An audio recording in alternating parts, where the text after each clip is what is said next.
안녕하십니까. 코로나19 통합 뉴스룸입니다. 5월 10일 기한을 정한 집무실 이전 계획을 두고 청와대와 당선인 측 아직 접점을 찾지 못했습니다. 대통령은 군 통수권자로서의 책무를 마지막 사명으로 여기겠다고 밝혔는데 당선인의 집무실 이전으로 인한 안보 공백 우려를 거듭 강조한 모양새입니다. 이철호 기자입니다. 국무회의를 주재한 문재인 대통령. 국정에는 작은 공백도 있을 수 없다며 안보 공백이 없어야 한다는 점을 정부 교책이 핵심 업무로 규정했습니다. 안보에 조그마한 불안 요인도 있어서는 안 됩니다. 정부 교체기에 더욱 경계심을 갖고 한반도 상황을 안정적으로 관리할 수 있도록 매진해야 할 것입니다. 윤석열 당선인 측의 집무실 이전 계획을 직접 언급하지는 않았지만 이에 대한 안보 공백 우려를 담은 맥락으로 이해됐습니다. 군 통수권자로서의 책무도 다시 한번 강조했습니다. 헌법이 대통령에게 부여한 국가 원수이자 행정수반, 군 통수권자로서의 책무를 다하는 것을 마지막 사명으로 여기겠습니다. 다만 안보와 경제, 안전은 차기 정부와 협력하며 안정적으로 관리해야 할 과제라고 밝혔습니다. 참모진들은 청와대 입장이 집무실 이전 자체를 반대하는 건 아니라는 취지를 강조했습니다. 이전 대상이 어디든 관여할 바 아니고 다만 우려되는 부분을 협의하자는 것이라고 했습니다. 국민께서도 지금 안보 불안하다고 느끼고 계신 거 아닙니까? 서로 우려를 해소하고 대책이 있구나. 대책이 부족했다면 어떻게 그럼 해나가야지? 라고 이렇게 해서 아주 모범적인 업무 인수인계를 하자는 것입니다. 청와대 관계자는 신구 권력 간 갈등이라는 시각에 대해서는 안보 공백 우려라는 걱정이 바로 협조라고 표현했습니다. 대통령과 당선인 간의 회동이 더 필요해졌다고도 밝혔습니다. KBS 뉴스 이철호입니다. 윤석열 당선인은 이 사안에 대한 직접 언급을 하지 않았습니다. 다만 어떤 상황이 되든 취임 첫날을 용산 집무실에서 시작하겠다는 뜻은 분명해 보이는데요. 이 청와대가 안보 공백을 이유로 꼽은 것에 대한 당선인 측의 거친 비판도 나왔습니다. 이화진 기자의 보도입니다. 윤석열 당선인 측은 난관을 이유로 꼭 해야 할 개혁을 우회하진 않겠다고 했습니다. 저희는 일하고 싶습니다. 일할 수 있게 도와주십시오. 국민의 관점에서 볼 때 정말 일 잘하는 정부, 유능한 정부가 되고 싶습니다. 민생에 집중할 수 있게 해달라는 취지인데 현 청와대 때문에 일을 못한다는 비판이기도 합니다. 당선인 측은 집무실 이전이 문재인 대통령과 윤 당선인이 공감대를 가진 공약이라고도 강조했습니다. 그러니 청와대도 협조해달라는 요청입니다. 윤석열 당선인은 말을 아꼈지만 인수위 회의 공개 부분에선 문재인 정부에 대한 비판이 이어졌습니다. 공약을 지키지 못하고 청와대에 머물렀습니다. 저는 그래서 5년 동안 제왕적 대통령제가 계속됐다고 생각합니다. 당선인 측근인 권성동 의원은 문재인 정부의 비협조야말로 최고의 안보 공백이라면서 국민을 갈라치게 하려는 시도를 중단하라고 했습니다. 집무실 이전 작업을 해온 관계자의 거친 표현도 나왔습니다. 갑자기 NSC를 소집하고 안보 공백 운운하는 이 자체가 굉장히 저는 역겹습니다. 다만 윤 당선인은 청와대와 협의의 여지가 있으니 계속 협의를 해나가고 국민께 드린 약속은 지켜야 한다고 했다고 당선인 측은 전했습니다. 또한 현 청와대가 원하는 뜻이 뭔지를 별도로 전달해주면 수기해보겠다고 당선인 측은 밝혔습니다. KBS 뉴스 이화진입니다. 윤석열 대통령 당선인이 후보 시절 약속했던 50조 원 규모의 소상공인 손실 보상을 위한 추경 편성을 공식화했습니다. 민주당도 추경에 동의하는 만큼 논의는 속도를 낼 것으로 보이는데요. 하지만 규모와 또 필요한 재원을 어떻게 마련할지에 대한 여야의 협의는 필요한 상황입니다. 조태흠 기자입니다. 윤석열 당선인은 소상공인 자영업자 손실보상 추경 꼼꼼히 챙겨달라고 인수위에 주문했습니다. 영업 제한으로 손해를 본 이들이 중산층에서 떨어지지 않도록 선제적으로 돕는 것이다 의미를 강조했습니다. 신속하게 코로나로 인한 자영업자 소상공인들의 빈곤 탈출 방안을 저희가 신속하게 좀 수립을 해야 될 것 같습니다. 현 정부의 추경을 요청하고 받아들여지지 않으면 새 정부가 출범하는 대로 추경안을 국회에 내겠다는 시간표도 제시했습니다. 민주당도 자영업자 손실보상 추경이 필요하다는 입장, 바로 실무 협상을 시작할 수 있다고 했습니다. 4월 추경을 실현할 의지가 있다면 신속하게 재원 마련 방안과 추경 규모 등을 논의해야 할 것입니다. 민주당은 준비되어 있습니다. 관건은 얼마 정도의 예산을 어디서 마련할 거냐 하는 겁니다. 윤당선인이 언급해온 추경 규모는 50조 원. 최대 1,000만 원의 방역지원금에 세금, 임대료 등을 지원하려면 이 정도는 필요하다고 보고 있습니다. 반면 민주당이 생각하는 추경은 30조 원대, 가용할 수 있는 재원의 최대치라고 보고 있습니다. 재원 마련 방안에도 차이가 있습니다. 윤당선인은 재원의 상당 부분을 한국판 뉴딜 예산 같은 현 정부의 사업을 줄여서 채우겠다는 입장인데, 이 경우 172석 민주당이 제동을 건다면 충돌 가능성 있습니다. 다만 6월 1일 지방선거 전엔 추경 집행이 이루어져야 한다는 것만큼은 여야 공감대를 갖고 있습니다. KBS 뉴스 조태현입니다. 정부가 1세대 1주택자의 보유세, 즉 올해 재산세와 종합부동산세 등을 지난해 수준으로 묶겠다고 밝혔습니다. 오늘 오전 11시에 구체적인 수단과 적용 대상 등을 정부 합동 브리핑을 통해 발표합니다. 박예원 기자입니다. 홍남기 경제부총리는 오늘 정부 서울청사에서 열린 부동산 시장 점검 관계장관 회의에서 1세대 1주택자의 보유세를 지난해와 비슷한 수준으로 유지하겠다고 밝혔습니다. 홍 부총리는 한시적으로 보유세의 전반적인 부담은 지난해와 유사하게 유지하면서 건보료 혜택에도 영향이 없도록 하는 방향에서 대안을 논의할 예정이라고 설명했습니다. 또 1세대 1주택 실수요자의 경우 공시가격 현실화로 세금 부담이 급증해서는 안 된다고 강조하면서 정부가 이를 일관된 원칙으로 가져왔다고 말했습니다. 부총리는 지난해 1세대 1주택 종합부동산세 공제액을 11억 원으로 상향한 사실 등을 상기하면서 미리 예고했던 추가 지원 방안을 오늘 확정한다고 전했습니다. 지난해 12월 정부가 예로 든 수단을 보면 보유세의 경우 세액 산정 시 올해 공시가격 대신 다소 낮은 지난해 공시가격을 활용하는 방안, 또 전년 대비 세액 증가를 일정 수준 이하로 묶어두는 세부담 상한 조정 등이 언급됐습니다. 홍 부총리는 이 밖에 종부세 고령자 납부 유예, 건보료의 경우 지역가입자 재산가액 산정 시 부채를 공제하거나 재산 공제를 5천만 원으로 확대하는 안을 예로 들었습니다. 정부는 오늘 오전 11시 관계부처 합동 브리핑을 통해 이 같은 세부담 완화안의 적용 대상, 경감 수준, 기대 효과를 발표할 예정입니다. KBS 뉴스 박예원입니다. 중앙방역대책본부는 오늘 0시 기준 신규 확진자가 국내 발생 49만 839명, 해외 유입 42명으로 모두 49만 881명이라고 밝혔습니다. 누적 확진자는 1,042만 7,247명으로 집계됐습니다. 사망자는 하루 새 291명 늘었고 치명률은 0.13%입니다. 위중증 환자는 20명 줄어 1,084명입니다. 중환자 병상 가동률은 64.4%고 재택치료 환자는 182만 7,031명입니다. 우크라이나가 수도 키이우 교외의 한 지역을 러시아군으로부터 탈환했다고 밝혔습니다. 남부 요충지 마리우폴에선 교전이 계속되고 있고 러시아가 장악한 헤르손은 식량과 의약품이 거의 바닥난 것으로 알려졌습니다. 미국은 러시아의 생화학 무기 사용 가능성에 대해서 재차 경고했습니다. 모스크바 김준호 특파원입니다. 우크라이나가 어제 전략적으로 중요한 수도 키이우 교외의 한 지역을 탈환했다고 밝혔다고 AP통신이 보도했습니다. 포위된 남부 항구 도시 마리우폴에 대한 폭격은 계속되고 있습니다. 러시아 국방부는 어제 헬기의 공격 장면과 군용 차량 영상 등을 공개했습니다. 우크라이나 외무부는 러시아가 장악한 헤르손에 있는 30만 명가량이 식량과 의약품이 거의 바닥나는 상황에 직면했다고 밝혔습니다. 안토니우 구테르스 유엔 사무총장은 우크라이나인들이 생지옥을 견디고 있다며 전쟁을 끝낼 것을 촉구했습니다. Systematic bombardments that terrorize civilians.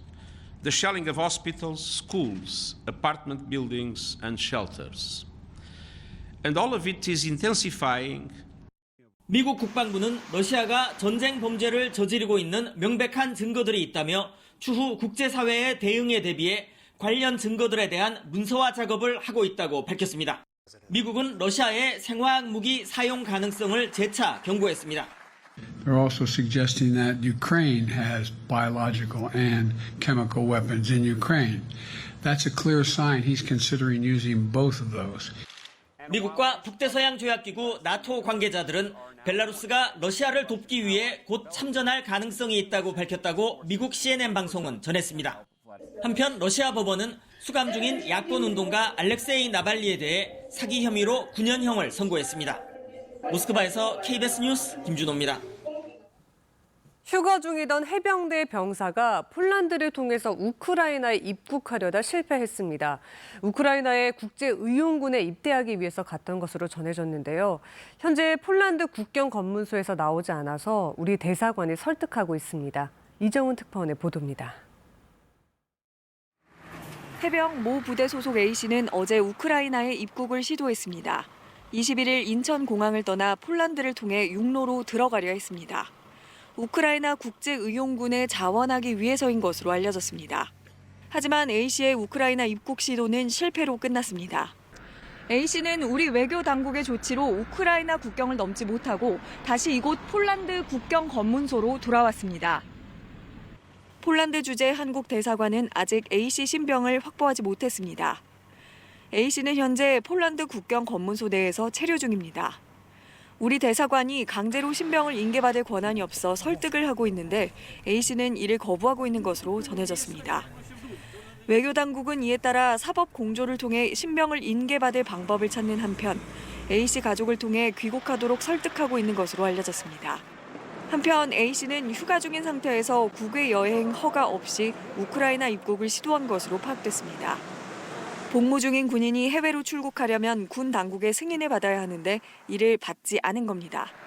군은 이와 관련해 A씨의 행위가 군무 이탈에 해당한다고 밝혔습니다.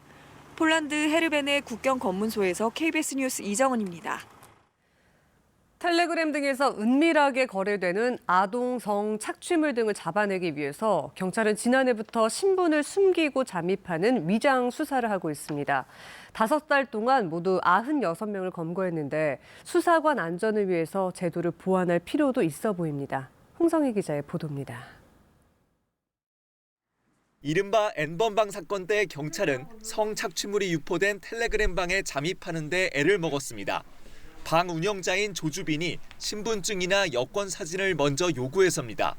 증거 수집이 늦어져 그만큼 피해자도 늘었습니다. 이 사건을 계기로 경찰이 신분을 밝히지 않거나 다른 신분으로 위장해 수사할 수 있게 해야 한다는 여론이 높아졌고 지난해 9월 위장 수사 제도가 처음 도입됐습니다. 경찰은 이후 5달 동안 위장 수사로 96명을 검거하고 이 중 혐의가 무거운 6명을 구속했다고 밝혔습니다. 경찰이 위장 수사로 적발하려던 대상은 주로 아동 성착취물을 팔거나 배포하려는 사범이었습니다.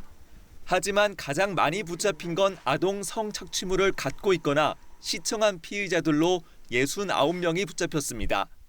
경찰청은 성착취물을 공급하는 행위뿐 아니라 수요 행위도 엄정한 수사 대상이라고 강조했습니다. 위장 수사 제도를 안착시키려면 미국 FBI처럼 정부 차원에서 가상 신분증을 발급해줘야 한다는 지적도 있습니다. 현재는 수사관들이 임의로 가짜 신분증을 만들기 때문에 주민등록 시스템으로 조회할 경우 신분이 탄로날 위험이 있습니다. 실제 조주빈은 사회복무요원에게 돈을 주고 특정인들의 주민등록번호를 조회하기도 했습니다. 미국이나 이렇게 해외 같은 경우에는 그게 공식적으로 돼 있거든요. 규정으로. 그런 신분증 같은 거 발급하는 것이 제도화가 돼 있어가지고. 경찰청은 올해도 아동을 상대로 한 디지털 성범죄를 전담할 위장 수사관을 추가 선발할 계획입니다. KBS 뉴스 홍성입니다. 이번엔 KB증권 연결해서 오늘의 주식시장 알아보겠습니다. KB증권입니다. 간밤 미국 증시가 대형 기술주를 중심으로 상승한 가운데 코스피 역시 강세로 출발했습니다. 코스닥은 개인과 기관이 매수에 나서며 이틀째 오름세입니다. 이 시각 현재 코스피는 29.35포인트 상승한 2739.35에 코스닥은 7.65포인트 오른 932.32에 거래되고 있습니다. 전일 미국 증시는 연준의 공격적인 금리 인상 가능성에도 주요 지수가 일제히 올랐습니다. 이에 코스피 역시 기관과 외국인이 매수에 나서며 1% 가까이 강세로 출발했습니다. LG에너지솔루션이 6거래일째 상승하며 장중 40만 원대를 돌파했고 카카오게임즈가 목표 주가가 상향 조정되며 강세를 나타내고 있습니다. 안랩은 외국인의 매수세에 힘입어 52주 신고가를 경신하며 5거래일째 오름세입니다. 한편 최근 강세를 보였던 LG이노텍이 차익 실현 매물이 쏟아지며 7거래일 만에 하락하고 있습니다. 이 시각 현재 달러화에 대한 원화 환율은 1212원 80전에 거래되고 있습니다. 지금까지 KB증권이었습니다.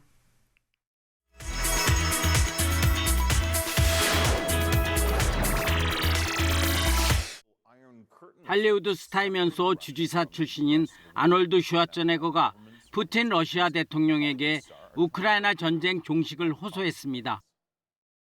우크라이나 침범을 최종 명령했던 푸틴 러시아 대통령. 그를 향해 할리우드의 노장 슈와츠네거는 전쟁을 끝내달라는 영상을 러시아어 자막으로 제작했습니다. To President Putin, I say, you started this war. You are leading this war. You can stop this war. 슈와츠네거는 이 영상을 미국 정부와 상의하지 않고 자발적으로 제작한 것으로 알려졌습니다. 그의 영상 제작이 푸틴 대통령에게 조금 아프게 다가올 수 있는 이유는 그의 인기가 러시아에서 여전하기 때문입니다. Russian public has, especially my generation, has grown up watching Schwarzenegger. He's a beloved figure in Russia. 러시아는 정보 소통을 막기 위해 소셜 미디어를 차단하고 있지만 푸틴은 크렘린 깊은 곳에서 이번 영상을 봤을 가능성이 높습니다. 푸틴이 팔로우하는 트윗 계정은 단지 22명뿐인데 그중 한 명이 근육맨 슈와츠네거이기 때문입니다. 이집트 수도 카이로 남부에 위치한 사카라는 광대한 고대 이집트 유적지입니다. 이집트 최초의 피라미드인 계단 모양의 피라미드와 상형 문자가 새겨진 피라미드, 그리고 동물 매장지와 수도원 등이 있습니다. 최근 이 사카라 유적지에서 이집트 고고학자들이 발견한 4,000년 전의 고대 무덤 5구가 공개됐습니다. اكتشفنا حوالي 5 مقابر منقوشة. اكتشفنا أكثر من 108 شافت من 108 بير. 당시 왕실 구성원과 고위 관리들의 무덤으로 확인됐는데 석회암 석관과 화려한 벽면 장식, 그리고 조각상 등의 유물이 놀라울 정도로 양호한 상태를 유지하고 있습니다. Some of them, he used to play the turn of being the mayor. Some others, the supervisor of the cemetery, the supervisor of the palace. 이집트 정부는 2011년 아랍의 봄 이후 정치적 혼란과 이어지는 코로나19 등으로 침체된 관광 산업의 활력을 위해 유네스코 세계문화유산으로 등재된 사카라에서 새 유물들을 잇따라 공개하고 있습니다. 일본에서는 플라스틱을 사용하지 않고 자수로만 만든 단추를 개발한 회사가 있어 화제가 되고 있습니다. 화려하면서도 따뜻한 느낌을 주는 형형색색의 단추. 일본 군마현 기류시의 한 자수 가공 회사가 개발한 플라스틱 없는 이른바 자수 단추입니다. 이 회사는 주로 고급 여성복을 만드는 천에 자수를 놓는 일을 해왔지만 수입품에 밀려 새로운 길을 찾아야만 했습니다. それを出したいっていう気持ちも強くありましたね。 고민 끝에 자수 단추 개발에 착수해 4년 만에 자수만으로 단단한 단추 개발에 성공했습니다. 물에 녹는 부직포를 활용한 것인데요. 재봉틀로 부직포에 단추 모양의 술을 놓은 다음 물로 씻으면 부직포가 녹으면서 단추만 남는 방식입니다. 새로운 형식의 이 자수 단추를 눈여겨본 한 의류업체가 이를 제품에 적용하기로 했습니다. 이 업체는 우선 기본 셔츠의 손님 요청에 맞춰 색색의 단추를 단 시제품을 백화점에 납품하기로 했습니다. 중국에서는 국가 1급 보호동물인 야생표범이 최초로 카메라에 포착됐습니다. 중국 산시성 예난구의 중국 국가자연보호구역에 설치된 적외선 카메라에 귀한 손님이 포착됐습니다. 야생표범 가족의 일상이 카메라에 잡혔습니다. 이렇게 가족 단위로 일상이 포착된 것은 거의 사상 최초입니다. 어미 표범과 새끼 3마리는 경계심을 풀고 편안하게 놀면서 먹이 활동도 합니다. 带这一胎幼崽3个小豹一块带到相机前面，在前半段呢，这个小豹我们看到一直在吸食母乳。 어미는 사냥을 나갈 때는 새끼들을 안전한 곳에 있게 합니다. 아직은 새끼들이 어려 어미젖도 먹고 사냥해온 먹이로 야생성도 키웁니다. 호기심이 가득한 새끼들은 적외선 카메라가 신기한지 카메라를 툭툭 치며 관심을 보입니다. 전문가들은 인위적인 방해 요소가 사라지면서 경계심을 늦춘 야생 표범이 하루 종일 적외선 카메라 앞에서 편안한 하루를 보낸 것으로 보고 있습니다. KBS 월드뉴스입니다. 최근 경유 가격이 2,000원에 육박하면서 운수업계와 화물업계의 시름이 깊어지고 있습니다. 달릴수록 손해가 난다며 한숨만 내쉬고 있습니다. 보도에 정진규 기자입니다. 고속버스 50여 대를 운행하는 한 운수업체입니다. 최근 경유값이 급등하면서 한 달 유류비가 지난해보다 2억 원 가까이 늘었습니다. 코로나19로 승객이 절반이나 감소한 상황에서 유류비까지 상승해 이중고를 겪고 있습니다. 특히 경유값이 크게 오른 이번 달은 적자 폭이 더 늘어 걱정이 더욱 커졌습니다. 매월 저희 같은 경우는 한 2억 이상씩 적자가 나고 있습니다. 이 상황을 계속 가다 보면 사실 회사는 더 이상 계속 운영을 할 수가 없고. 화물차 운전사들도 상황은 마찬가지입니다. 화물차를 운행하는 배용수 씨가 하루 550km를 운행하고 손해 주는 돈 49만 원 남짓. 이 가운데 절반 이상인 26만 원을 유류비로 사용하고 있습니다. 고속도로 요금과 요소수 비용, 식대 등을 제외하면 남는 돈은 15만 원 정도에 불과합니다. 하지만 차량 할부 비용과 수리비 등을 내고 나면 순수익은 거의 없습니다. 운행하는 게 하루하루 겁이 납니다, 솔직히. 아싸리 그냥 운행을 중단하는 게 맞지 않나. 정부가 유류세 인하 조치를 연장했지만 화물차 운전사들은 유류세를 인하하면 유가 보조금도 함께 낮아져 인하 폭을 체감하기 어렵다고 주장합니다. 전국 평균 경유값은 리터당 1,900원을 넘겨 1년 새 600원 정도 상승했습니다. 멈출 줄 모르는 기름값 상승에 화물 운수업계의 시름이 깊어지고 있습니다. KBS 뉴스 정진규입니다. 많은 학생이 함께 생활하는 대학 기숙사에서도 코로나19 확진 판정을 받는 대학생들이 늘어나면서 비상이 걸렸습니다. 별도의 격리 시설을 마련한 대학도 있지만 확진자가 급증하면서 시설에 빈자리가 없을 정도입니다. 박훈 기자가 취재했습니다. 전북 지역의 한 대학 기숙사입니다. 최근 2달 동안 이 기숙사에서 생활하는 대학생 가운데 10%, 400여 명이 코로나19에 감염됐습니다. 한번 걸렸어요. 언제 걸렸었어요, 코로나19? 4월 1일이요. 대학교 기숙사는 여러 학생들이 함께 실내 생활을 하기 때문에 집단 감염에 취약할 수밖에 없습니다. 문제는 확진된 이후 격리 생활입니다. 이 대학의 경우 60여 명의 격리 공간을 갖춘 별도의 시설을 마련했습니다. 하지만 확진자가 급증하면서 늘 포화 상태입니다. 이 때문에 대학 측은 기숙사생이 확진될 경우 집에서 치료받을 것을 권하고 있습니다. 가까운 애들 먼저 이렇게 자택격리하러 보내고 먼 애들 우선적으로 내고요. 소셜미디어를 통해 자신들의 처지를 호소하기도 합니다. 확진 뒤에는 개인 차량을 이용해 집으로 이동해야 하지만 가족의 도움을 받을 수 없는 난감한 상황도 있기 때문입니다.